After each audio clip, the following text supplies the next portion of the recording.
السلام علیکم۔ میں اپنے تمام دوستوں کو اپنے چینل میں خوش آمدید کہتا ہوں۔ دوستو، مسلمان ہونے کے ناطے ہم سب کا ایمان ہے کہ دجال دنیا میں آئے گا، لیکن کیا ہم جانتے ہیں دجال کون ہے؟ اس کا فتنہ کیسا ہوگا؟ وہ کیسا دکھائی دے گا؟ وہ دنیا میں کیا کرے گا؟ کتنے دن رہے گا؟ اور امام مہدی، حضرت عیسیٰ اور دجال کون کس کے انتظار میں ہے؟ مومنوں کے ساتھ کیا سلوک کرے گا؟ اگر آپ یہ سب جاننا چاہتے ہیں تو اس ویڈیو کو اینڈ تک لازمی دیکھیے گا۔ دوستو، دجال مسیح کذاب کا نام ہے۔ اس کی ایک آنکھ ہوگی، وہ کانا ہوگا اور اس کی پیشانی پر کاف الف فے رے یعنی کافر لکھا ہوگا۔ ہر مسلمان اس کو پڑھے گا مگر کافروں کو یہ نظر نہیں آئے گا۔ 40 دن میں تمام زمین میں پھرے گا مگر مکہ شریف اور مدینہ شریف میں داخل نہیں ہو سکے گا۔ یوں 40 دن میں پہلا دن 1 سال کے برابر ہوگا، دوسرا 1 مہینے کے برابر، تیسرا 1 ہفتے کے برابر اور باقی دن معمول کے دنوں کے برابر ہوں گے۔ وہ خدائی کا دعویٰ کرے گا اور اس کے ایک ہاتھ میں باغ اور ایک ہاتھ میں آگ ہوگی، جس کا نام وہ جنت اور دوزخ رکھے گا۔ جو اس پر ایمان لائے گا اس کو وہ اپنی جنت میں ڈالے گا جو حقیقت میں آگ ہوگی، اور جو اس سے انکار کرے گا اس کو اپنی جہنم میں داخل کرے گا جو واقعی میں آسائش کی جگہ ہوگی۔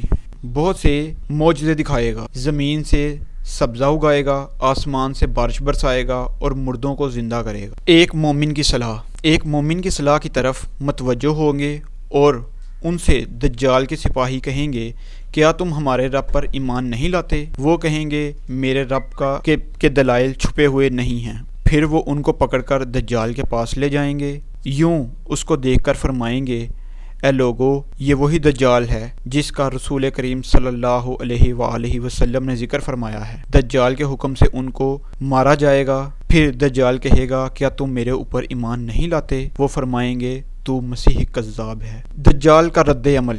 دجال کے حکم سے ان کے جسم مبارک سر سے پاؤں تک چیر کے 2 حصے کر دیے جائیں گے اور ان دونوں حصوں کے درمیان دجال چلے گا۔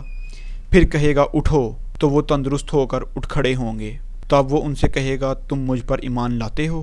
وہ فرمائیں گے، میری بصیرت اور زیادہ ہو گئی ہے۔ اے لوگو، یہ دجال اب میرے بعد کسی کے ساتھ پھر ایسا نہیں کر سکتا۔ انہیں پکڑ کر ذبح کرنا چاہے گا اور ان پر قادر نہ ہو سکے گا۔ پھر ان کے دست و پا سے پکڑ کر اپنی جہنم میں ڈالے گا۔ لوگ گمان کریں گے کہ ان کو آگ میں ڈالا مگر حقیقت وہ آسائش کی جگہ ہوگی۔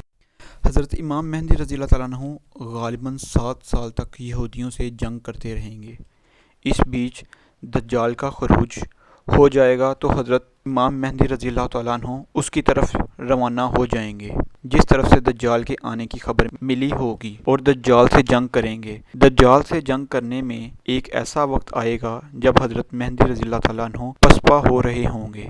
تبھی اللہ رب العزت حضرت عیسیٰ علیہ السلام کو دمشق کی جامع مسجد کے مینار پر یا مینار کے پاس اتار دیں گے۔ پھر حضرت عیسیٰ رضی اللہ تعالیٰ عنہ کو دیکھ کر دجال بھاگے گا، اور حدیث میں آتا ہے کہ ایسے پگھل رہا ہوگا جیسے نمک پانی گھل جاتا ہے، اور باب لود پر حضرت عیسیٰ علیہ السلام اسے قتل کر دیں گے۔ پھر مسلمان یہود کی اینٹ سے اینٹ بجا دیں گے، یعنی ایک ایک یہودی کو پکڑ کر قتل کر دیا جائے گا اور دنیا سے یہود نام کی بیماری کا صفایا کر دیا جائے گا۔ حتیٰ کہ اس وقت یہودیوں کے قتل عام اس طرح ہوگا کہ پیڑ اور پتھر بھی مسلمانوں کو بول کر بتائیں گے کہ اے مومن ادھر آ، میرے پیچھے ایک یہودی چھپا ہے، اسے قتل کر دے۔ لیکن ایک درخت ہے جس کا نام غرقد ہے، صرف ایک پیڑ ہوگا جو یہودیوں سے وفاداری نبھائے گا اور مومنوں کو نہیں بتائے گا کہ اس کے پیچھے کوئی یہود کھڑا ہے یا چھپا ہے۔ پھر اس وقت سے ساری دنیا میں خلافت اسلامیہ قائم ہو جائے گی اور دنیا میں امن و امان پھیل جائے گا۔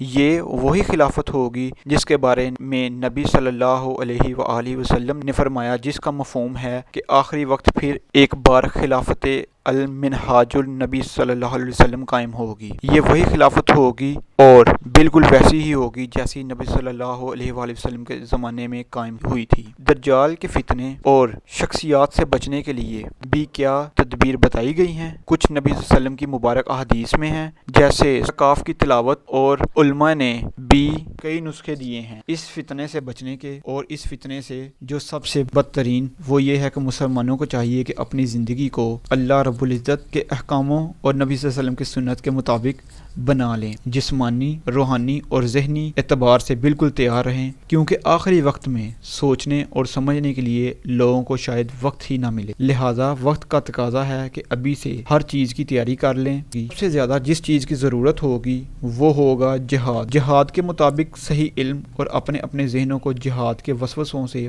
پاک کر لیں، کیونکہ یہی ہمارے لیے بہتر ہے۔ اللہ ہم سب کو دجال کے فتنے سے بچائے، آمین۔